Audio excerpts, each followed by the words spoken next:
Was it a conscious decision or a momentary lapse of reason? How did progress take priority over humankind? How could the desire for a modern way of life that threatens our future be considered a way of life? Could it be we are connected to all things in the universe, not the center of it? That suburbs in Los Angeles affect the melting ice caps of Antarctica. Deforestation in the Congo affects the typhoons of Japan. Now we must face the insurmountable challenges for what they really are: opportunities to reinvent and redesign. E squared, the economies of being environmentally conscious.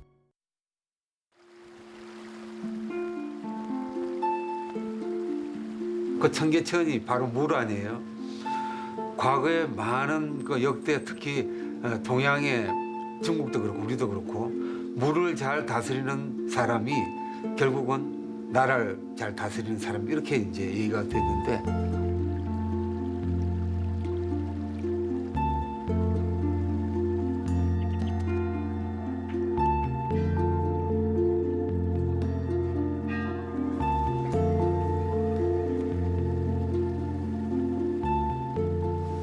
If you go any cities, the peoples are gathering along the fountains and the rivers where the water is.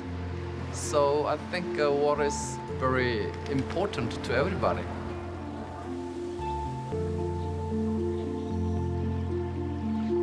Do you know about Feng Shui?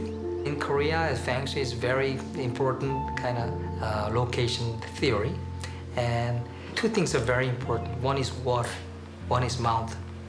You'll put your house in front of the water and the backside with the mountains. You feel safe and you can drink water in the front. That is very important principle of location theory. And Cheonggyecheon is covered with this theory. Cheonggyecheon means clear water stream, and it holds special significance to the people of Seoul. The stream runs through the city center, one of the reasons this location was chosen as Korea's capital more than 600 years ago. According to Pungsu, Korean feng shui, the stream's positioning among the four mountains from which it originated to the east, west, north, and south made it the perfect place for Hanyang, the original capital.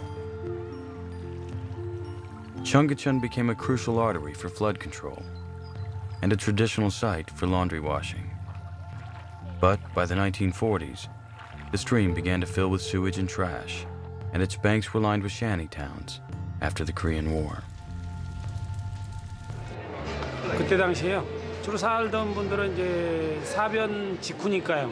동난으로 이북에서 이제 피난 온 분들도 있고 마땅하게 집은 없고 그러니까 이제 개천에 편자촌 새도 싸고 그러니까 이제 거기 들어와서 살게 되고 이랬어요.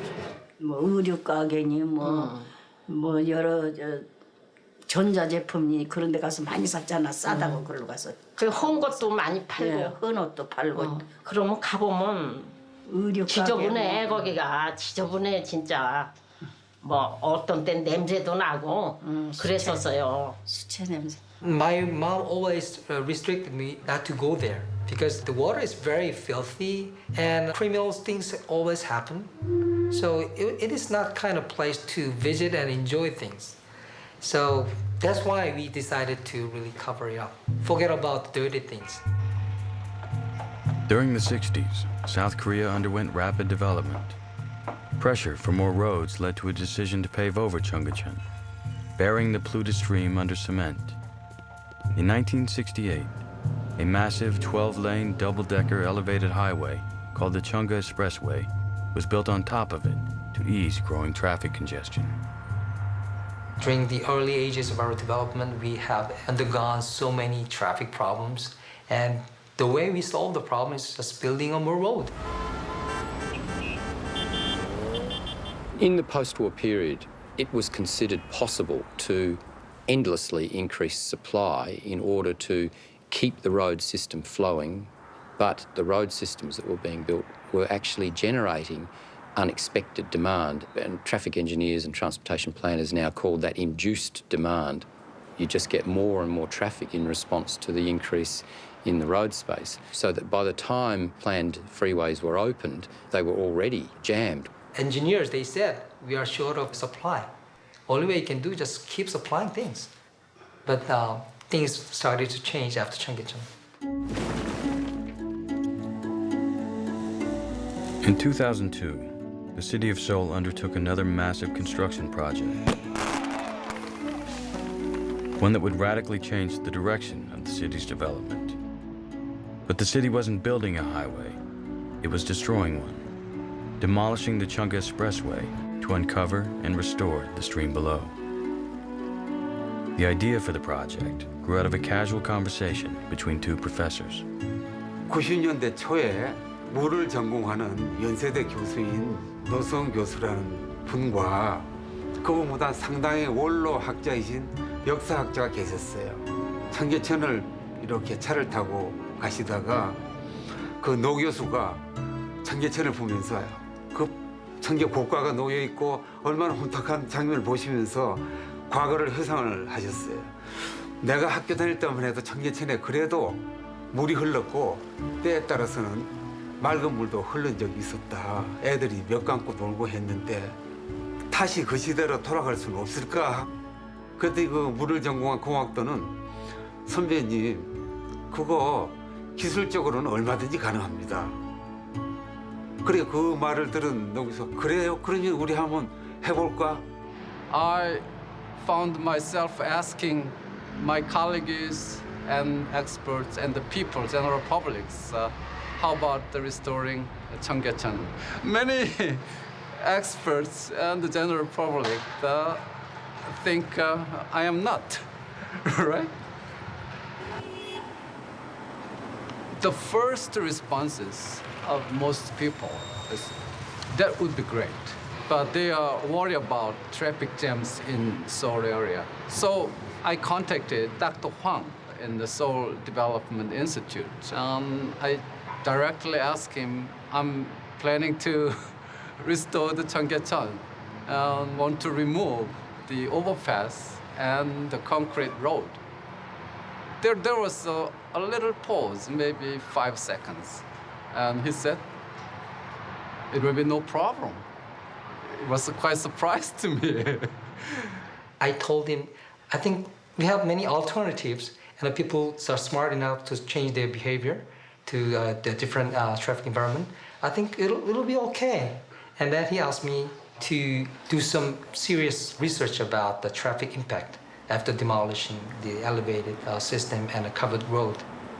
The idea of actually removing road space is really a kind of an outrageous one, really. But time and time again now, we're finding that when traffic facilities are removed, there aren't the kind of predicted traffic problems that people have been worried about. You know, they say that all the traffic is just going to flow over into surrounding streets and surrounding neighbourhoods, and, you know, the world as we know it is going to come to an end. But in fact, every time a facility is closed, that doesn't happen. Most of the traffic actually disappears. The Cheonggyecheon Restoration Project went from an idealistic plan to reality through political backing from an unlikely source. Lee Myung-bak, who was elected president of South Korea in 2007, made the project part of his platform while running for mayor of Seoul. Previously, Lee was the CEO of Hyundai Construction. It was his company that had built the Cheonggye Expressway. Now, he would be responsible for tearing it down. 이용박 시장 후보가 그 청계천 공약을 제일 우선적인 사업으로 서울시장 당선되기 위한 공약으로 내세웠고, 그때 그 당시 한 80% 이상의 시민들이 청계천 복원사업 과정을 자세히는 몰라도 이걸 하는 것이 좋겠다는 그러한 시민들의 의견이 압도적이었어요. 그래서 이제 서울시장이 된 거죠. He's the one who built Cheonggye elevated highways. I think he's the one who decided the one he did wrong. He's the one to really clear the things. He chose this project, and since he was so good at construction, he was quite sure that he can be successful with this project.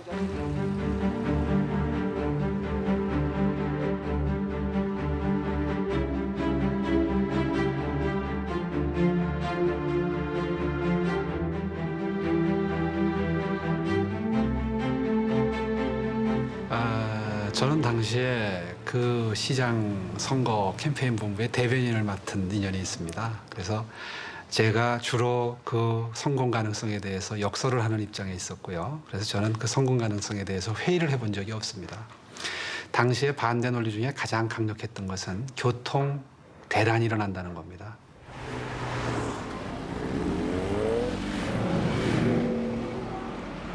For reducing traffic problems with the construction, we extended the survey operation hour from 12 midnight to 1 in the morning. We redirected bus service away from the construction site. And we started to introduce a central bus lane and also government-operated parking spaces. Their price went up. And we encouraged firms to start their operation hours, not congested period. And these are the things really done for relieving traffic problems. We monitor traffic before and after, before 1 week and after 2 weeks. And all of a sudden, before it was about 21.7 kilometers per hour during the peak time. After we started construction, 2 weeks later, it turns out 22.8 kilometers per hour. Actually, overall in Seoul improved. 그것이 불과 6년 전, 5년 전의 일인데 이미 이 프로젝트는 완성이 돼서 그 부근의 많은 승용차들과 자동차들이 통행을 하고 있습니다. Traffic engineers are used to thinking about traffic as a liquid, and that if you block it or you remove the channel through which it flows, it's just going to flood over everything. That's the way they're trained, but that doesn't happen. What we're now kind of talking about is traffic not behaving like a liquid, but behaving more like a gas. And anybody who knows anything about basic physics knows that gases expand to fill the space provided for them. And likewise, they compress to fill the space if the space is reduced. And if you compress the space by removing road facilities, as they did in Seoul, about 70% of the traffic typically just disappears, and nobody actually knows why it was there in the first place.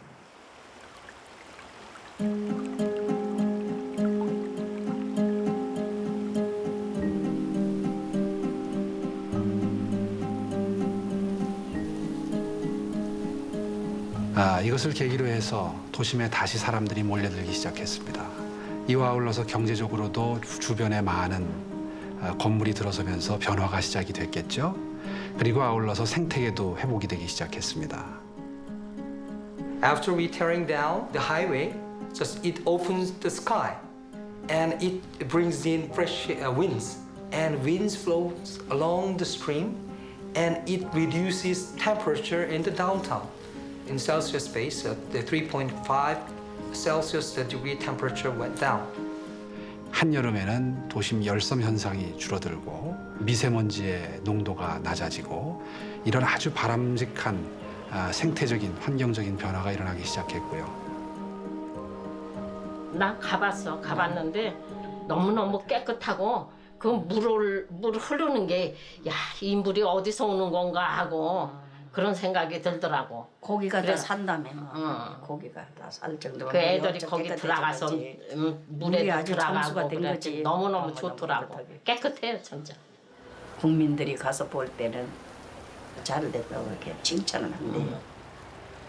아 가봤어요. 좋아요. 잘해놨어요. 가서 보면 잘해놓고 좋죠. 볼거리도 많고 우리 아들도 오늘 청계천 마라톤 대회 갔다 왔어요. 새벽에 그거 하이 서울 페스티벌에서 하는 거지 아침에. 저번에 경품도 타오고 엄마 신발도 타오고 오늘 새벽에도 갔다 왔어요 아침에. There are many social and cultural activities along the stream. More than 24,000 the cultural, social, and sports activities has been performed. So this place became gathering places again, which was gathering places in 100 years ago. Although it enjoyed popular support, the restoration was not without controversy, and some of the project's harshest critics were environmentalists. 그 서울시에서 애초에 청계천 복원을 시작할 때요. 그 목적이 역사, 문화, 생태 복원이었습니다. 근데 이제 처음에 시작할 땐 그렇게 시작을 했지만 시간이 가면 갈수록 공사 공기에 쫓기다 보니까 결국 지금의 최근에 이제 서울시의 입장 바뀐 건 도시명 공원하천이란 개념으로 그 청계천 복원을 설명을 하고 있습니다. 그런 측면에서는 일단 공원 도시에서의 공원적인 측면은 굉장히 뛰어난 효과가 있다고 생각이 되지만 서울시가 애초에 목적으로 밝혔던 역사문화 생태 복원은 약간 거리가 있다고 생각됩니다. 이명박 당시 서울시장의 임기 내에 복원하기 위해서 역사문화재 복원이 굉장히 미흡했습니다. In the first stage, construction management team proposed how long that will take, and their proposition was 5 years and 2 months. And he was surprised, and he knew that it doesn't take that long since based upon his experience as a CEO of a construction firm. And then he divided whole construction site into 3 and then start construction simultaneously. And the total construction period almost went down less than a half. So actually he finished construction within 2 years. I consider the present restoration is phase 1 of the restoration. So there are many unsolved things. One of the things is the supply of the maintenance water. The initial plan was to use treated water from the Jungliang wastewater treatment plant. And the Han River water is just as a backup. But the city officials, they were very worried about the quality of treated sewer water. So what happens is pumping the Han River water was the main source of the maintenance water, but it's not natural way to do it. 청계천은 하루에 12만 톤의 물을 공급하고 있습니다. 그것이 원래는 주변 산에서 또는 주변 지하수에서 물을 흘러드는 것이 가장 자연스러운 하천의 형태인데요. 지금의 청계천은 한강에서 물을 펌핑해서 상류에서 보내는 방식인데요. 이 과정에서 서울시민 4,500가구가 1년에 사용하는 연간 사용하는 전기를 사용을 합니다. 이 과정에서 화석 연료를 사용하기 때문에요. 이산화탄소가 많이 나오고요. 이러한 이산화탄소를 잡기 위해서는 서울에서만 연간 48만 그루의 소나무를 심어야 되는데 이것 자체도 어느 정치인이나 어느 행정하시는 분들조차 알질 않습니다.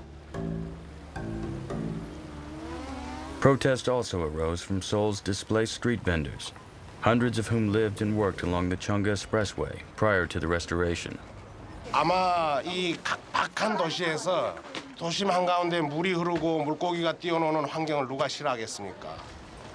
꿈에 바라는 그런 부분들이죠. 그렇지만 서울시에서는 기본적으로 청계천을 개발할 당시에 사람 중심의 개발이 아니었습니다. 자본 중심의 개발이었고요. 지금도 가보시면 아시지만 그곳에서 생활하던 사람들, 원래 생활하던 사람들은 모두 다 쫓겨났습니다. 가난한 사람들, 노점상, 철거민, 세입자, 영세, 상가의 주인들, 그리고 그 주변에서 함께 어우러져서 생활하던 사람들은 모두 쫓겨났습니다. 많이 변했지. 그 사람들 다 없으니까. 지금이야 뭐 천지 차이지 깨끗하고. 근데 이제 우리들은 깨끗해서 좋은데 그 처음에 거기 상인들이 엄청 그 사람들이 불만이 많았지. 고통이 많았지. 불만이 많았지. 엄청 싸우고 난리를 지기. 자기는 그게 밥줄인데 직업이다 보니까. 저는 이제 반대하는 입장이 아니었었는데 이제 극렬하게 이제 반대가 있었고 이제 특히 저 청계천 8가 쪽에. 거기에 이제 우리나라 그 황학동 있잖아, 황학동. 거기 벼룩시장이라고 있었는데 거기는 뭐 가스통까지 막 터뜨리고 그랬어요. 우리들의 투쟁들이 거세지니까 그 여론 호도용으로 뭐 3,000명 정도 되는 노점상들 중에서 약 1,000여 명 정도, 당시에 한 1,000명이 안 됩니다만 그 사람들 중심으로 동대문 운동장으로 이전을 하는 그런 일들은 있었습니다만 처음부터 그 가난한 사람들의 생존에 관한 문제들은 계획조차도 없었습니다. 난 개인적으로는 우리 사업이 잘 안 돼. 물론 여러 가지 여건이 있겠지만은 첫째로 차가 많이 안 다니니까 이 노선이 종로나 퇴계로로 버스 노선을 다 돌려놨고 여기는 차가 거의 필요한 사람만 차만 다니는 상황이야 지금. 도심 안에 환경 친화적인 환경을 만들어내는 부분에 대해서는 반대하지 않습니다. 단 그러한 그 복원이라든지 재개발이라든지 재건축이라든지 하는 부분들이 사람 중심이어야 된다라는 겁니다. 그래서 그곳에 원래 생활하던 사람들이 100% 그곳에 다시 재입주하고 그곳에서 생활할 수 있도록 하는 그러한 개발이어야 되지. 그게 아니고 그 집 많은 사람들, 부자들의 돈벌이 장 만들어주는 것밖에 아니거든요. 서울시에서 굉장히 많은 노력을 했어요. 그분들에게 어떠한 그 대안을 만들어 줄 수 있나.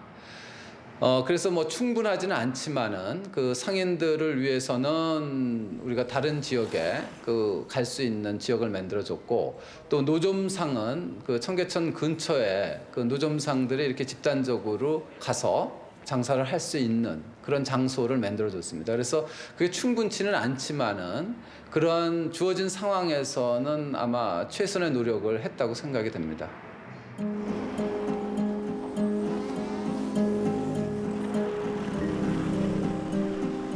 Nationwide, people rethink about environment and people rethink about the cars.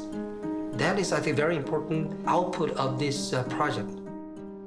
It's a real landmark project that offers tremendous incentive and hope for other cities around the world that you can actually get rid of significant road infrastructure without these major problems that are typically predicted.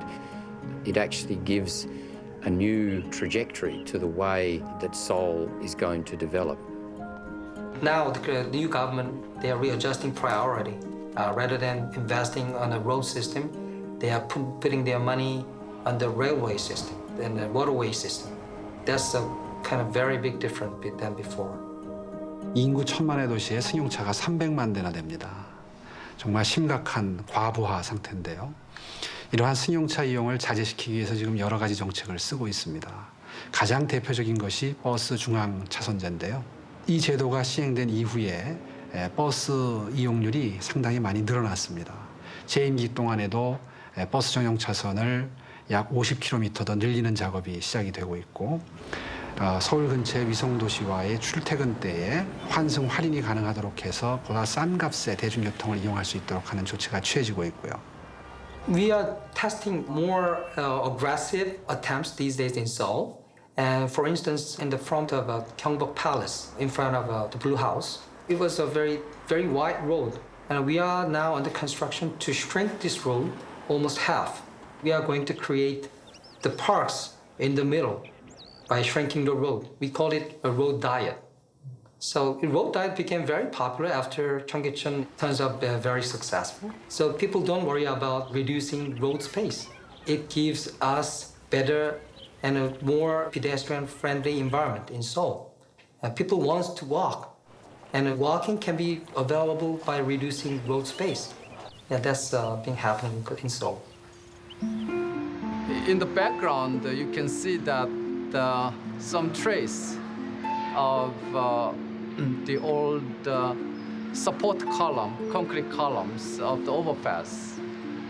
And we left that trace as a lesson to our future generations.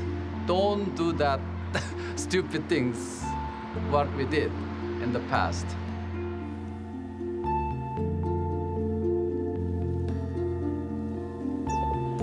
저는 경제와 환경은 이제 완전히 한 몸이라고 생각을 합니다. 다시 말해서 경제는 환경이고 환경은 경제죠. 이제 도시는 도시민들에게 삶의 질을 보장해주고 그곳에서 일자리가 창출될 수 있는 경쟁력을 마련해줘야 되는 숙제를 안고 있습니다. 인구 1000만의 서울이라는 대도시가 계속해서 경제력을 유지하려면 끊임없이 외부에서 와서 살고 싶어 하고 관광하러 오고 싶어 하고 또 투자하고 싶은 도시가 돼야 되는데, 그러려면 친환경적이지 않고서는 생존이 불가능하다는 얘기가 되는 거죠. 그런 의미에서 지속 가능성을 확보한다는 것은 도시가 생존하기 위한 기본 조건이 되는 겁니다. For more information about E Squared, visit our website at e2-series.com.